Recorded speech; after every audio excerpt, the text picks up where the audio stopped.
Women podcast. For your career and your life, no matter what business you're in. Hello and welcome to a brand new episode of the Northern Power Women podcast. I'm Sam Walker here in Phoenix, Arizona.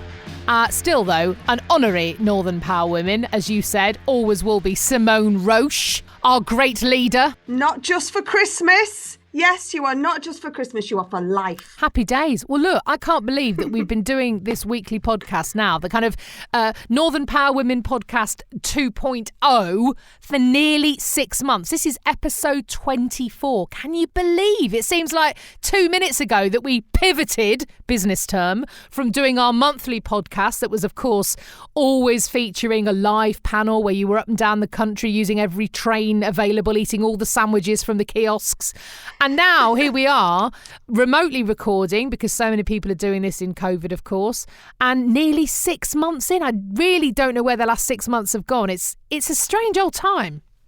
It's really interesting. And I think with this, we talked about back to school last week. Yeah. I'm definitely feeling a sense of back to business as well, if you like. So we know that last week we spoke about the top 50 businesses not going to go back to the way they were, but there is definitely a surge. There's definitely a surge in commuting.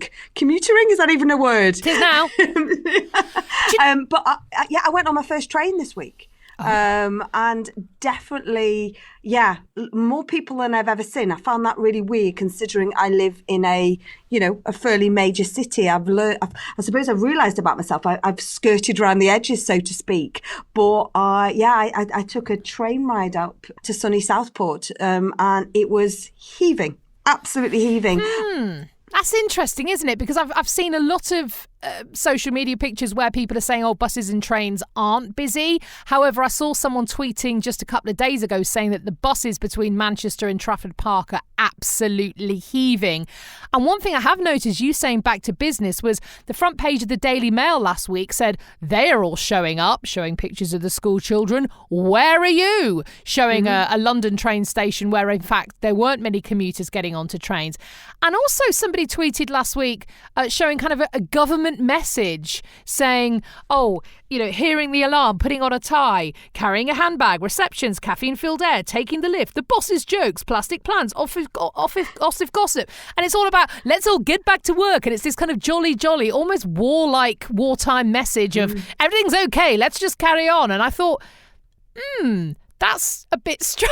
That feels a bit weird that there's almost like, well, why aren't you going to work? When, guess what? Working from home is work.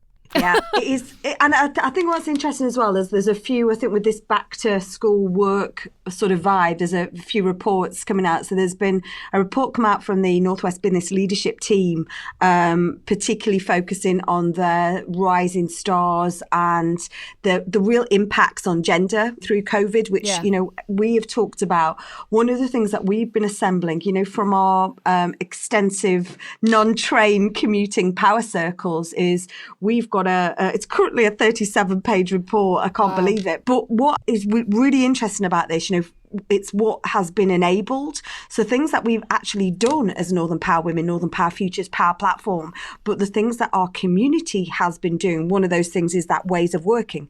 One of the things is a piece of research with Tees Valley University about what do the new traits of leadership look like. But I tell you what, I found it really quite interesting. You say, we've been doing this for 6 months. I think what we've done in this period of time and are now putting it down on paper, I've never had the opportunity to do that before because we are normally always running around, busy, but I'm finding, and whilst I find it being really reflective, even though doing it at random hours of night, it's quite cathartic to be writing all this down, because it's really now about kind of the asks.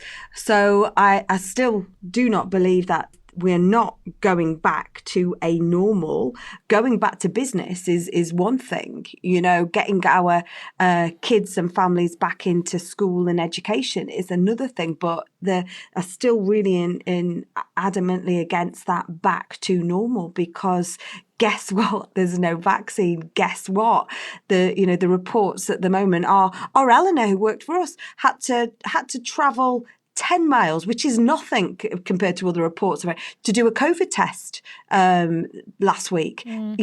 Other people are traveling 100 miles. Goodness me. So you know what? There's a whole load of, we can't get to normal until we haven't gone past go yet. We've definitely not collected our £200 vaccines, so there's still a real mix and blend of things and, about where we're at. I spoke to one of our Northern Power Women Massive this week, and she was like, oh my God, I had a face-to-face meeting this week. It was amazing. I left my slippers behind. She goes, I didn't go as far as heels, but, it was fantastic to be in the company of other business people and have the small talk and the chitter chatter that you can't always get or feel or land appropriately on a video call.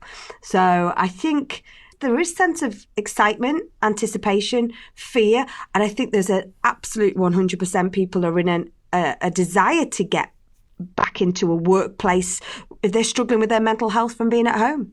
Talking of mental health, you did a really interesting poll this week, didn't you, on Twitter at North Power Women?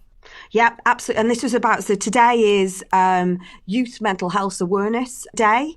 And so we did a poll and the question was, do you think we are doing enough? Are we providing enough? Is it easy, accessible to get support for our young people mental health? And it was an overriding no. It is not easy. And even the yes, but it's tricky was only in the sort of the teens, if you like, of percent. So it's, definitely there is a real worry. And again, so whether it be that worry from a youth perspective about it being exams, whether it be about jobs that have been lost, laid off, cut down, furloughed, redundant, opportunities, career path. There's so much, isn't there? There's so much worry about the economy and all of this tied together, I think is not helping. And I'm not really seeing anything sort of fundamentally out there that is looking sort of to tackle that. We've talked at the Northern Power Futures podcast, haven't we? Yes. And that's a massive, if I spoke to a careers service, if you like, over in the Northeast this week. And that was, again, they're just saying anything around this. We can't do enough. We can't do enough for our young people at the moment about mental health. So I think there is a sense of that September vibe about everything goes into fifth gear without even sort of getting into second or third. I feel like there's definitely been a sense of that, and I feel that across all age groups. Is it the same over there in Arizona? I noticed when I was picking up my daughter from her riding lesson how busy the freeway was, and I pick her up at 7:30. God help me, she starts at 6 a.m. It's a tough call on her on a day she has her lesson, I tell you. But I was driving home and noticed for the first time how busy the freeway was, and I thought, I haven't noticed this much traffic around for a long time. And I think there is that sense that, my girls aren't back at school yet. They're still not back at school. They did return to school at the beginning of August because that's when the semester starts here in the States, but they haven't been called back in. Some schools are in person, most schools are not. And there's still a lot of reporting and anger in the media about teachers going, we're not ready and we don't want to do it. And so I know that there's a big board meeting at my girls' school because they were due to go back tomorrow, still not been confirmed. So we're waiting for the email to decide whether they're going to go back or not. And I think I said to you, a couple of weeks ago that, speak to me in June and I would have said they're not going back, no way.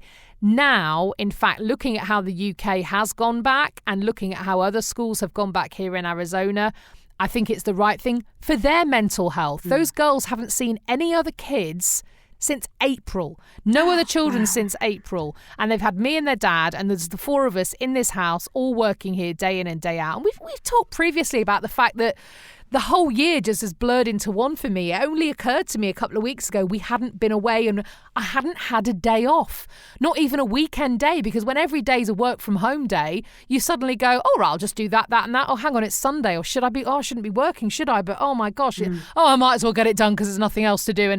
it all really blurs into one. And I think that has had a huge impact on so many people's mental health.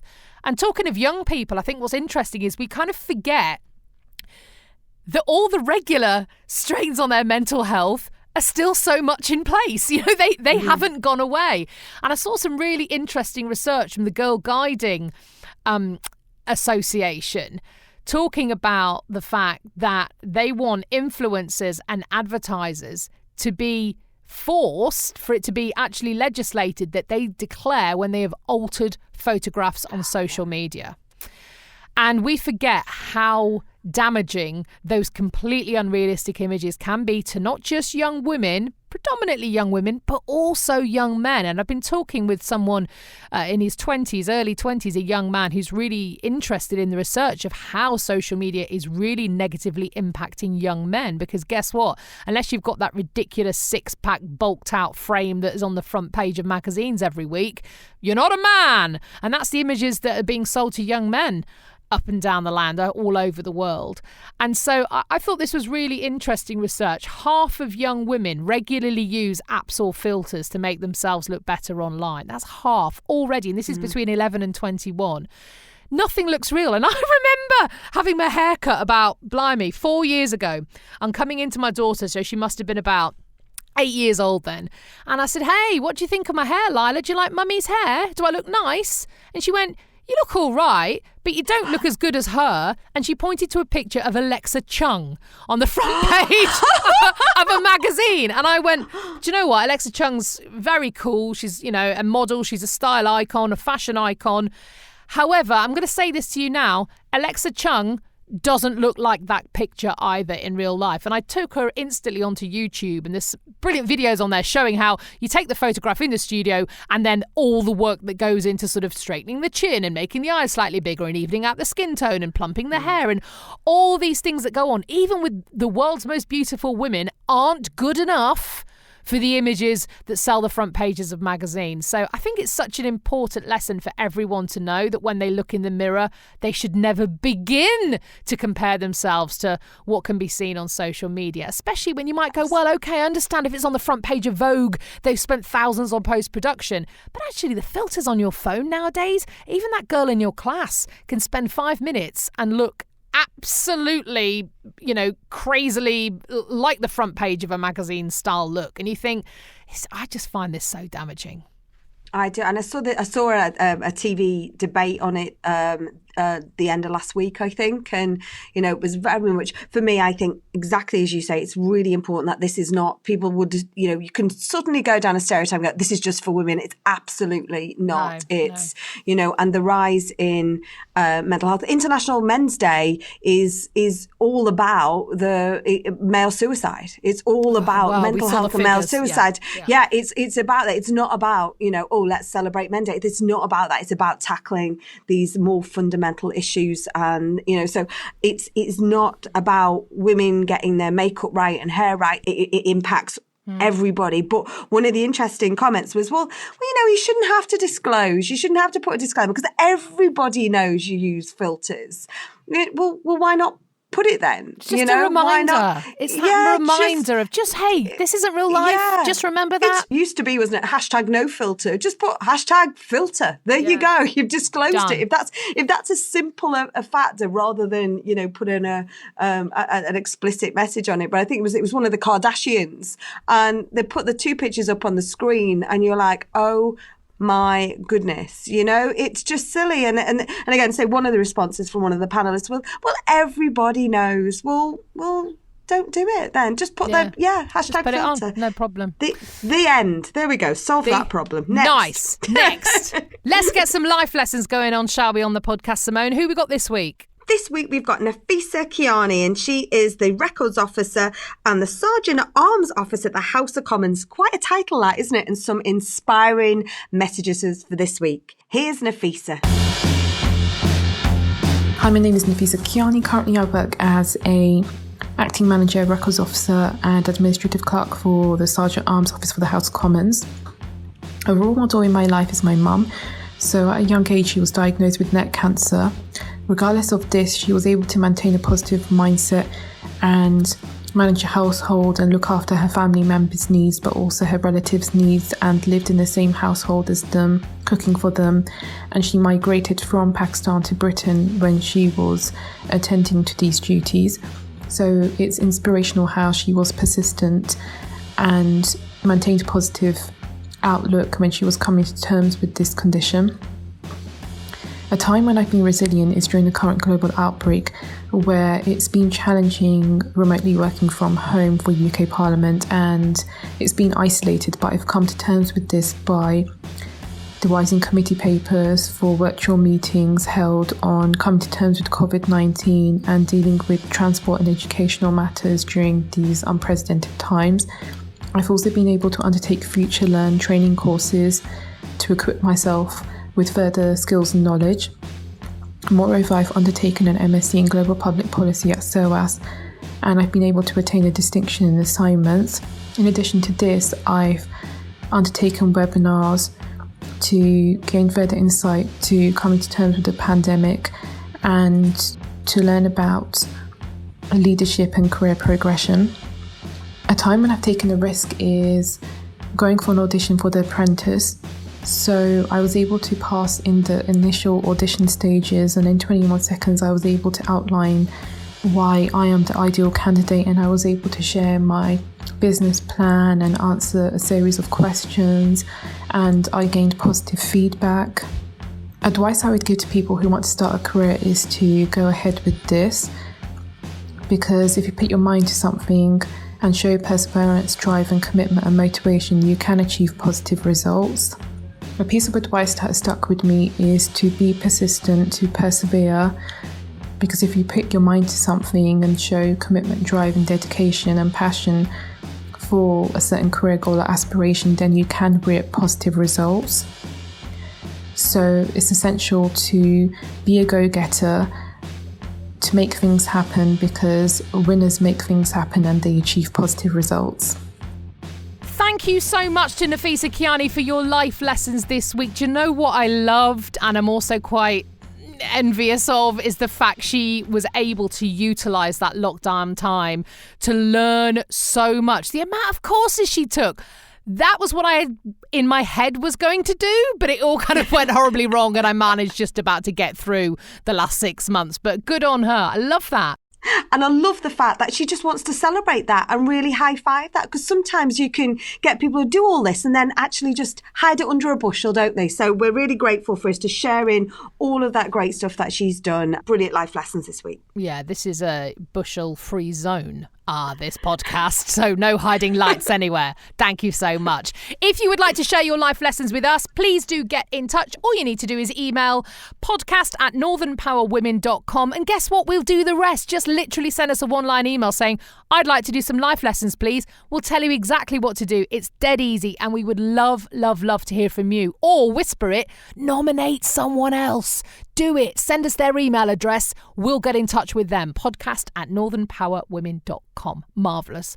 Look, before I head off into the sunset, Simone, I forgot to tell you a couple of weeks ago about the Zoom call that nearly ended with us having to call the emergency services. We've talked so much about Zoom, haven't we, over the last few months, about all the things, people just wearing pants instead of actual trousers or skirts. People, just children walking in, animals knocking things over keyboards and the like. I was recording a podcast with a fantastic woman who owns a really quite upmarket store in the middle of America. She kind of has these beautiful artisan goods that she ships in from Mexico, and she works closely with these amazing all-female Mexican weavers and fabric designers, and she has the most beautiful goods. And it was for quite a big podcast I was making for a client here.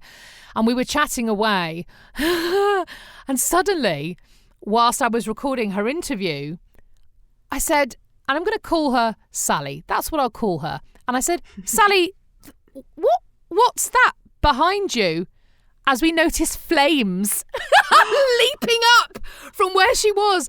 Now, goodness me, Sally, being the absolute professional that she was, had created a blanket fort to kind of make a lovely sound to record the podcast in, nice fabric around to make the audio sound good. But unfortunately, her blanket fort, made of her stunning artisan blankets, was quite near to an artisan candle that she'd also lit just before we started recording. So, oh my goodness me, all I can say is she laughed about it afterwards, but there was a few moments there of absolute chaos whilst recording a podcast. So there's the Zoom meeting to end all Zoom meetings, I think. That beats my slipping down the step, doesn't it? That totally trumps that. It's not a competition, wow. We should point out. Please don't try and injure yourself in any way to trump us, but we'd love to still hear your Zoom stories. We're still doing them all the time. Just send us an email, podcast@northernpowerwomen.com. Don't light candles near blanket forts, please. It's a terrible idea at all times. So there we go for another week of your stories, your business and career news, and your life lessons, of course. Thank you so much for listening. The next episode is coming your way on Monday, September the 14th. Can you believe? Until then, this is the Northern Power Women podcast. I'm Sam Walker, and this is a What Goes On Media production.